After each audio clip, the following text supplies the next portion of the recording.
Wood has its own natural beauty. You don't have to do anything to it. You don't have to stain it. The more that I can leave on that natural piece of wood, the better it is for me, because nature does its own thing. All I do is just uncover it in a nice fashion. And to me, that is the only way to do it. Most of my wood, about all of the wood, comes from storms. And now that people know what I'm doing more, they'll bring it. Phyllis's brother, for example, called somebody to give him a big walnut log to cut up for firewood, and he recognizes that it would be better put in a piece of art. He'll call and say, do you want this piece of wood? And that's how I come about most all my wood. Then I take it, bring it home, and cut it up, and just turn it as fast as I can, because it'll ruin. If you're going to turn green pieces, it will ruin very quickly. What I can't get finished, I give to other wood turning artists. I cut the piece into a round plank and get it on the turning lathe as fast as I can and turn that piece out. If you turn them relatively thin in green wood, they tend not to crack. And then let them set and dry for a few weeks and come back and finish the bottoms, because they rock, they warp and do their own thing. Nature has its own way, and that's what it's going to do. And just try to work with a piece of wood instead of against it. And if you do that, it just comes out beautiful. It's just something that comes to you. The beauty of a piece of wood, when it's spinning on the lathe and when I cut through it, all I'm thinking about is how beautiful that piece of wood is.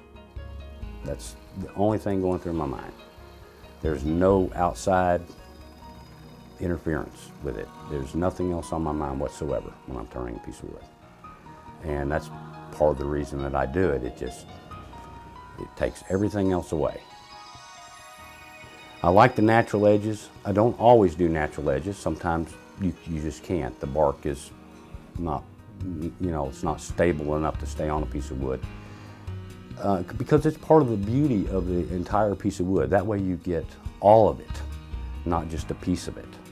The natural edges are my favorite in any piece of wood. The natural edges break up the color of the wood, and it just makes them so unique.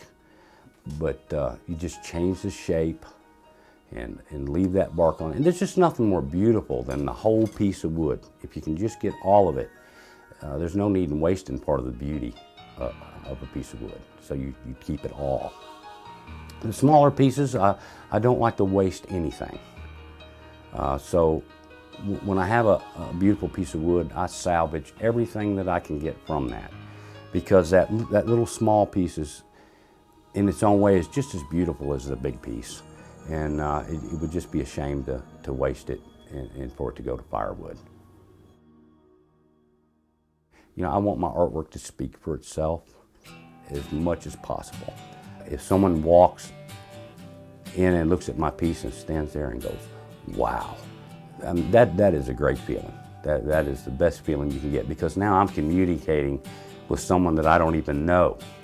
It allows me to communicate with people that I would never meet because we don't have anything in common. And now we have a piece of artwork is a common bond, and that's probably the greatest thing. I've never received a negative. It's something, how many things can you do in a lifetime that there's not a negative? It's just positive all the way. Some people react differently. Some people will just stand and look and just stare, but they're wowing, and it's just great. It's a great feeling.